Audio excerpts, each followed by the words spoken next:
이란, 대만, 그리고 강대국들의 충돌. 지금 세계는 정말 언제 터질지 모르는 화약고 같죠? 이 복잡한 지정학 게임, 도대체 어떻게 돌아가고 있는 걸까요? 오늘 하버드 대학의 석학 그레이엄 앨리슨 교수의 분석을 통해 그 판을 한번 깊숙이 들여다보겠습니다. 자, 앨리슨 교수의 분석은 어디서부터 시작할까요?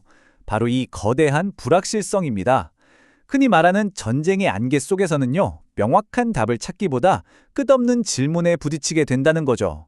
그리고 바로 이 지점이 그의 모든 분석이 시작되는 출발점이라고 할 수 있습니다. 자, 그럼 가장 먼저 요즘 뉴스 헤드라인을 정말 뜨겁게 달구고 있는 곳이죠. 바로 이란으로 가보겠습니다. 앨리슨 교수는 이 상황을 아주 독특한 시각으로 보고 있더라고요. 일단 앨리슨 교수는 역사의 한 가지 중요한 교훈부터 꺼내듭니다. 바로 파괴 대 건설의 문제인데요.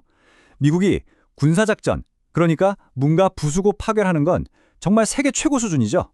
그런데 그 자리에 안정적인 정권을 세우는 건설은요, 번번이 실패했다는 겁니다. 이라크, 아프가니스탄, 딱 떠오르는 사례들이 있죠. 바로 이 경험이 이란 문제를 이해하는 아주 중요한 열쇠가 됩니다. 아니, 그럼 이 분쟁을 이끄는 진짜 동력은 대체 뭘까요? 앨리슨 교수는 여기서 정말 과감한 표현을 씁니다. 바로 비비의 전쟁이라는 건데요.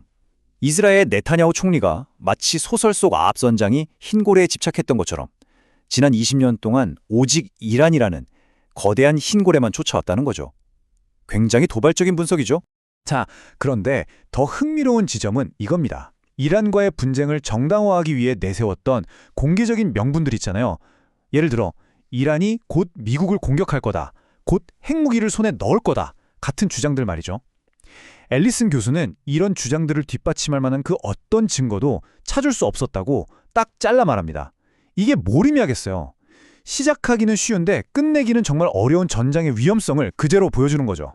자, 이렇게 이란이라는 하나의 지역 분쟁을 살펴봤는데요.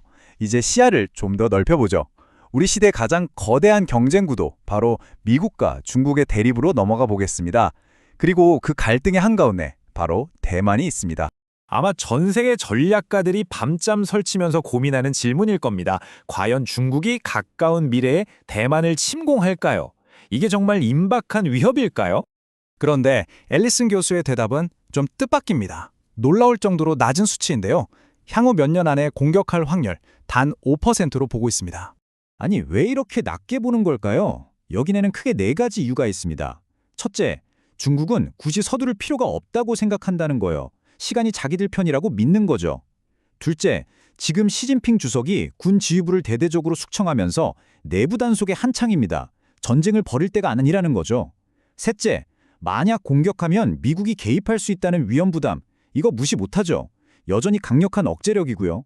그리고 마지막으로 대만 내부의 정치적 상황을 복잡해서 이게 또 중국이 섣불리 움직이지 못하게 하는 요인이 된다는 분석입니다. 자, 그러니까 단기적인 위험은 낮다는 건데 그렇다고 안심할 수는 없습니다. 장기적으로는 훨씬 더 근본적인 위험이 도사리고 있거든요. 바로 투키드 데스의 함정 또는 투키드 데스 역학이라고 불리는 겁니다. 이게 뭐냐면 역사적으로 새로운 강대국이 떠오르면 기존의 강대국이 두려움을 느끼고 결국 이게 전쟁으로 이어지는 패턴을 말하는 거예요.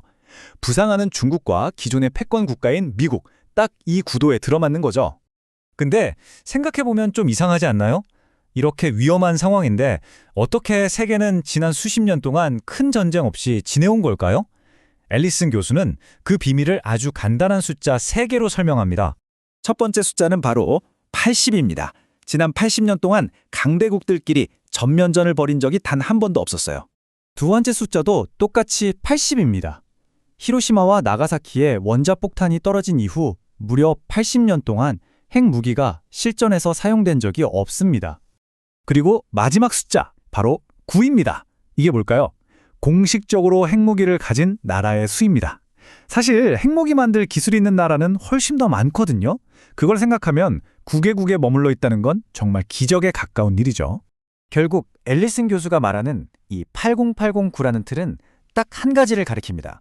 바로 우리가 지금 인류 역사상 가장 길고 가장 비정상적이며 동시에 가장 깨지기 쉬운 평화의 시대를 살고 있다는 사실입니다.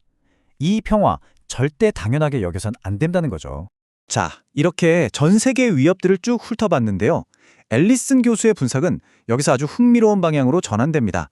그는 가장 큰 진짜 위험은 어쩌면 아주 가까운 곳, 바로 우리 내부에 있을지도 모른다고 말합니다. 그가 지적하는 가장 큰 내부의 위협, 그건 바로 극심한 부의 불평등입니다. 상위 10%, 20%가 전체 파이의 70, 80%를 가져가는 사회는 민주주의 체제에서 결코 안정적일 수 없다는 거죠. 이건 지속 가능하지 않다는 아주 강력한 경고입니다. 결국 앨리슨의 분석은 우리에게 이런 질문을 던지는 것 같습니다. 우리는 이란이다, 중국이다 하면서 외부의 위협에만 정신이 팔려 있는 동안 정작 우리 사회를 내부에서부터 조용히 무너뜨리고 있는 진짜 위험은 보지 못하고 있는 건 아닐까요?